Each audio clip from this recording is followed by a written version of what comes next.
سألتك بالله إذا كان بينك وبين أخيك شحناء الآن فلتتصافى الأرواح، الآن فلتتصافى القلوب.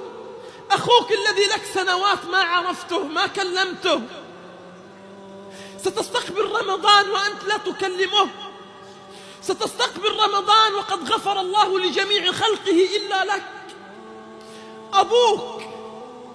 أبوك الذي ترفع صوتك عليه، أبوك الذي بينك وبينه شحناء، سيأتي رمضان وأنت هكذا. أيرضيك هكذا؟ والله لن تعرف قيمة الناس إلا إذا رحلوا. نحن مشكلتنا مصيبتنا أننا لا نعرف قيمة بعضنا البعض إلا إذا رحل أحبابنا. لايكي